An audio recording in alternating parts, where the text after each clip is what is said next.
السلام علیکم دوستو، آج کی ہماری ویڈیو کا موضوع ہے ظہیر الدین محمد بابر۔ ظہیر الدین محمد بابر ہندوستان میں مغل سلطنت کا بانی تھا۔ انہیں ماں پیار سے بابر یعنی شیر کہتی تھی۔ اس کا باپ عمر شیخ مرزا فرغانہ ترکستان کا حاکم تھا۔ باپ کی طرف سے تیمور اور ماں کی طرف سے چنگیز خان کی نسل سے تھا۔ اس طرح اس کی رگوں میں دو بڑے فاتحین کا خون تھا۔ 12 برس کا تھا کہ باپ کا انتقال ہو گیا۔ چچا اور ماموں نے شورش برپا کر دی، جس کی وجہ سے 11 برس تک پریشان رہا۔ کبھی تخت پر قابض ہوتا اور کبھی بھاگ کر جنگلوں میں روپوش ہو جاتا۔ بالآخر 1504 عیسوی میں بلخ اور کابل کا حاکم بن گیا۔ یہاں سے اس نے ہندوستان کی طرف اپنی مقبوضات کو پھیلانا شروع کیا۔ مغل بادشاہ ظہیر الدین بابر اور سلطان ابراہیم لودھی شاہ دہلی کے درمیان 1526 عیسوی میں پانی پت کے میدان میں پہلی جنگ ہوئی۔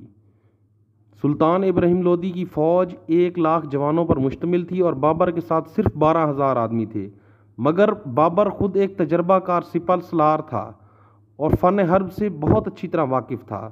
سلطان ابراہیم لودھی کی فوج نے زبردست مقابلہ کیا مگر شکست کھائی۔ سلطان ابراہیم لودھی اپنے امراء اور فوج میں مقبول نہ تھا۔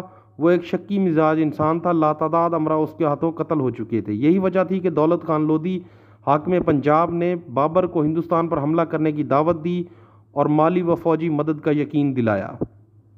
بابر اور ابراہیم لودھی کا آمنا سامنا ہوا تو لودھی فوج بہت جلد تتر بتر ہو گئی۔ سلطان ابراہیم لودھی بھی مارا گیا اور بابر فاتح رہا۔ پانی پت کی جنگ میں فتح پانے کے بعد بابر نے ہندوستان میں مغل سلطنت کی بنیاد رکھی۔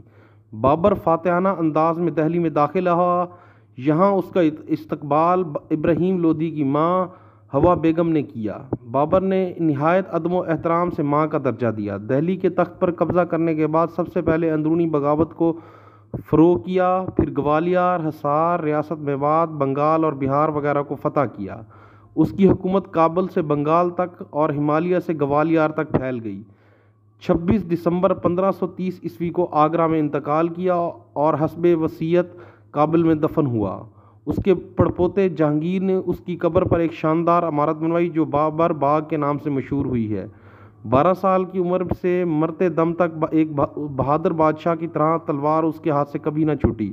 بالآخر اپنی آئندہ نسل کے لیے ہندوستان میں ایک مستقل حکومت کی بنیاد ڈالنے میں کامیاب رہا۔ تذکِ بابری اس کی مشہور تصنیف ہے، جس سے پتہ چلتا ہے کہ وہ نہ صرف تلوار کا دھنی تھا بلکہ قلم کا بھی بادشاہ تھا۔ فارسی اور ترکی زبانوں کا شاعر بھی تھا اور موسیقی کا بھی خاصا شغف رکھتا تھا۔ مہربانی فرما کر میری اس ویڈیو کو لائک کر دیں اور چینل کو سبسکرائب کر دیں۔ شکریہ۔